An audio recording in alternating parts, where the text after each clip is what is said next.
Super star Mahesh Babu, దర్శక ధీరుడు Rajamouli project official announcement వచ్చే వరకు ఎన్ని రకాల పుకార్లు వస్తాయో అన్నీ కూడా ఒక్కొక్కటి బయటకు వస్తున్నాయి.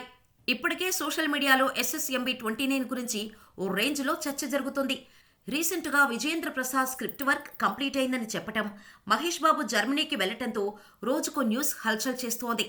తాజాగా మహేష్ బాబు ఈ సినిమా కోసం ఓ షాకింగ్ డెసిజన్ తీసుకున్నట్టుగా ప్రచారం జరుగుతోంది. మామూలుగా అయితే రాజమౌళి తన సినిమాలకు రెమ్యునరేషన్కు బదులుగా లాభాల్లో వాటా తీసుకుంటూ ఉంటాడు.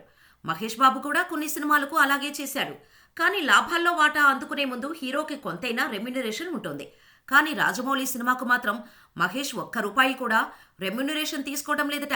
పారితోషికం కాకుండా లాభాల్లో వాటా తీసుకుంటున్నాడని ఇండస్ట్రీ వర్గాల ఇన్సైడ్ టాక్. మహేష్, రాజమౌళి ఇద్దరు కూడా లాభాల్లో వాటా తీసుకునేలాగానే సినిమాకు రెడీ అవుతున్నారట. ఇక ఈ సినిమా కోసం మహేష్ 2 ఏళ్ల సమయాన్ని కేటాయించినట్టుగా తెలుస్తోంది. ఇప్పటికే ఫిజికల్ వర్క్ స్టార్ట్ చేసేశాడు మహేష్. వచ్చే ఉగాదికి ఈ ప్రాజెక్టు లాంఛనంగా ప్రారంభం కానుందని అంటున్నారు.